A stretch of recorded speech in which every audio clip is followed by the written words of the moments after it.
Eu diria que o principal desafio que nós temos hoje é da manutenção do profissional professor e das conquistas que nós tivemos nos últimos 30 anos em relação à valorização do trabalho docente, a conquista que foi de conseguirmos um salário mínimo nacional para os docentes da educação básica. Foram conquistas que mobilizaram os educadores críticos dos anos que começamos dos anos 70, nos programas de pós-graduação, que fizemos as conferências brasileiras de educação, junto com os sindicatos dos educadores, junto com o desenvolvimento da própria pesquisa na área da educação, porque nós fomos aprendendo muito a valorizar esse profissional, do ponto de vista das suas condições de trabalho, do ponto de vista dos seus saberes, daquilo que ele precisa ter como formação, como uma formação intelectual e não como um técnico que reproduz conhecimento. Então, hoje nós estamos com esse enorme desafio, porque o Brasil está cada vez mais adentrando numa perspectiva do ultraneoliberalismo, em que dominam os setores privatistas e que na área da educação eles têm um espaço enorme de ter recursos públicos para as suas atividades financistas, e eles transformaram estão transformando a educação em uma mercadoria, ou seja, estão contrariando o direito à educação, que é um direito constitucional. Aliás, o texto da Constituição de 88, ele foi escrito por nós como resultado de uma das conferências brasileiras de educação, em 1986, que foi realizada em Goiânia, aliás. E então, esses financistas, por que eles são uma ameaça a essas conquistas? Porque na lógica deles, os professores são culpabilizados pelos resultados precários da educação básica. Eles dizem que os alunos saem das escolas sem saber por que as universidades só trabalharam teorias na formação dos professores, como se aprender a ser professor na universidade fosse uma coisa desnecessária. E junto com esse ataque, que é um ataque ideológico, fortemente ideológico, esses grupos, Croton, Fundação Lehman, Fundação Ayrton Senna, Anhanguera e outras tantas, que são poderosíssimos financeiramente, eles têm lucros maiores do que os bancos no Brasil, que é o setor que mais lucra, né? Eles adentram o setor da educação e colocam a perspectiva de os professores, de os estados diminuírem o gasto na educação e cortando o salário dos professores e cortando a carreira dos professores, transformando os professores em operários, vamos dizer assim, não em operários, em empregados por hora de aula, sem direitos nenhum, sem nenhum espaço de valorização, de acesso e progressão na carreira, isso tudo que foi conquista. Então, eu diria que esse é o principal desafio que nós estamos enfrentando em relação ao exercício profissional da docência e à valorização desse trabalhador chamado professor.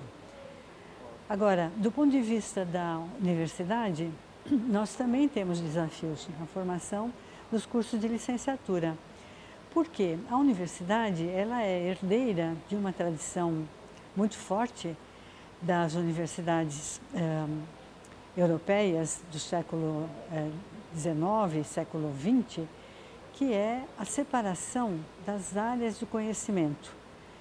Então, você tem, de um lado, o poderio que é conferido a algumas áreas que, não por acaso, também foram se desenvolvendo junto com o desenvolvimento do capitalismo, não é?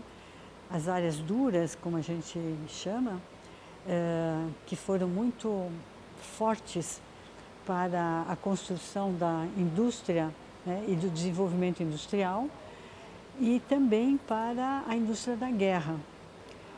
Então, essas áreas duras, elas acabam operando no âmbito da universidade por disciplinas fragmentadas e que, no caso da formação dos professores, isso acaba sendo um prejuízo enorme, porque se você vai formar um professor de física, ele tem que saber física e saber ensinar física. E, portanto, ele tem que aprender a ensinar física. Então, esse que é o desafio da universidade. Os cursos de licenciatura meio que foram a estrutura universitária e, dentro dela, os cursos de licenciatura foram reproduzindo essa separação do saber em disciplinas rígidas e distanciadas em dois blocos, que é a área de humanas contra a área das duras e vice-versa, né? E, então, eu diria que o principal desafio, um dos principais desafios da universidade é de ter as universidades terem um lugar de formação chamado um espaço próprio de licenciatura, em que vão para lá os professores que querem formar professores.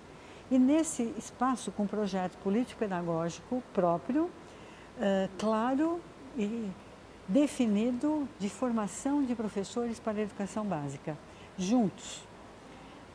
Portanto, superando essa perspectiva da modernidade, né, da ruptura entre os saberes disciplinares, os saberes educacionais e os saberes pedagógicos. Trata-se de uma ruptura epistemológica necessária, porque nós já estamos finalmente aprendendo que a complexidade, o mundo é muito mais complexo. Não é uma única disciplina que dá conta de compreendê-lo. Se nós pegarmos qualquer fenômeno da realidade, por exemplo, como eu citei aqui, o problema que aconteceu em Brumadinho, né?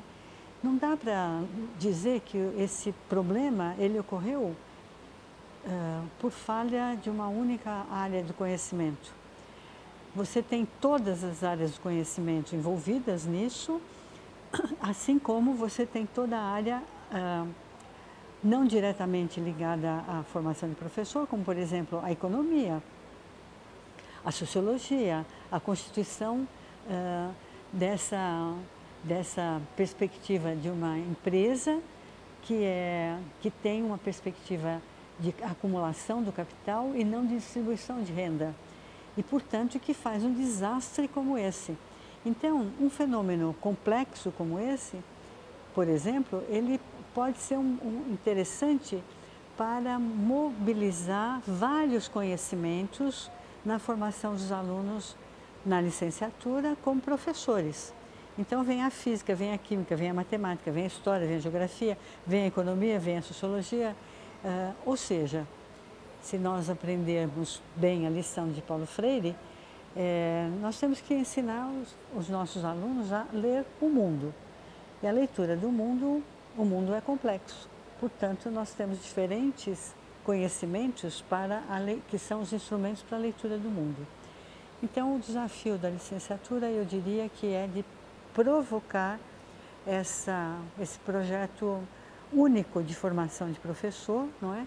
Coletivo, e que tenha, e aí é o segundo desafio, a escola pública como a referência da formação. Ou seja, que tenha, desde o princípio do curso de licenciatura, as escolas públicas como o objeto do estágio, e o estágio percorrendo a formação teórico-prática ao longo de todo o curso da licenciatura.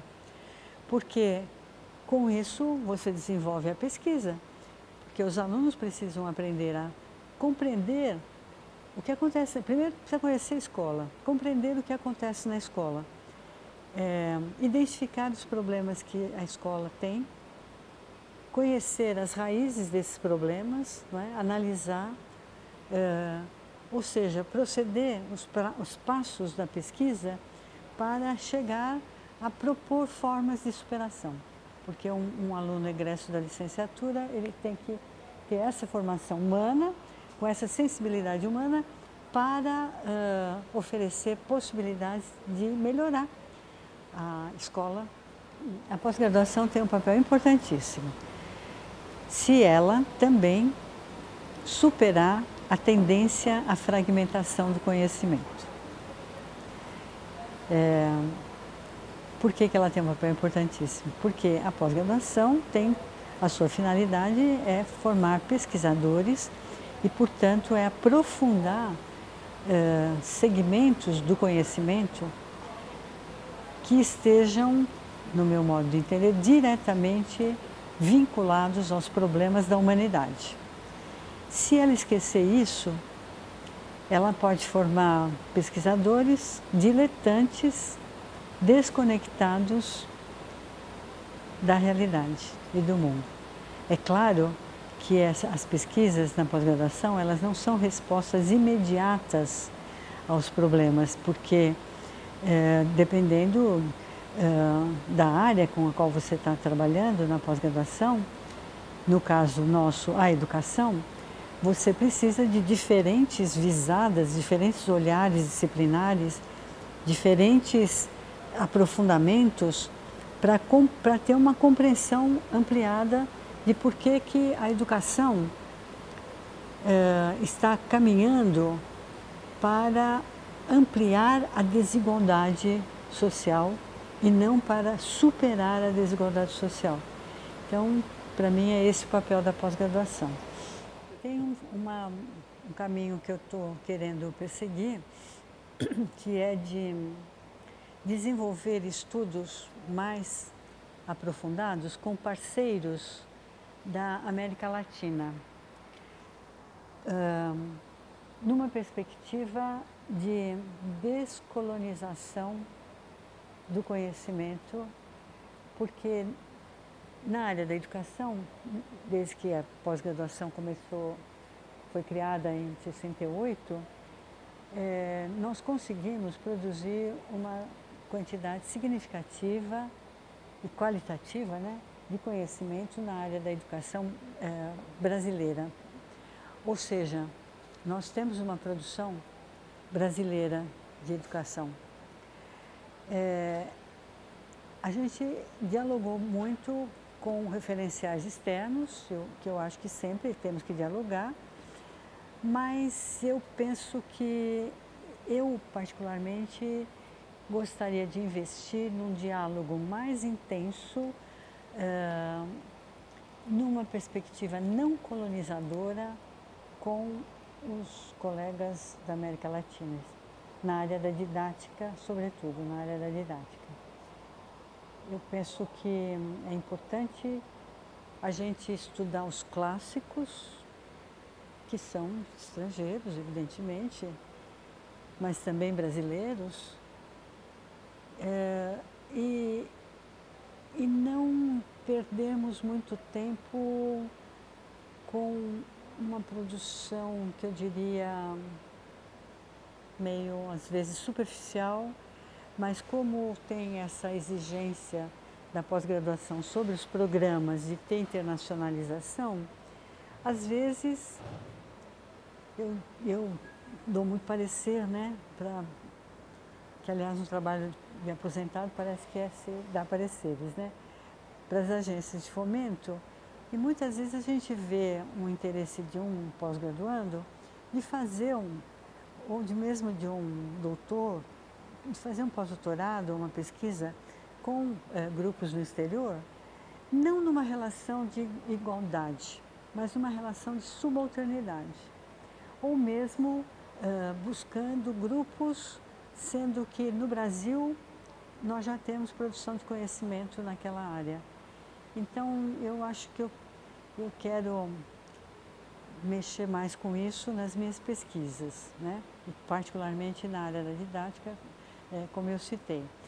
E nesse sentido também, eu quero investir mais, junto com um grupo, né, em estar compreendendo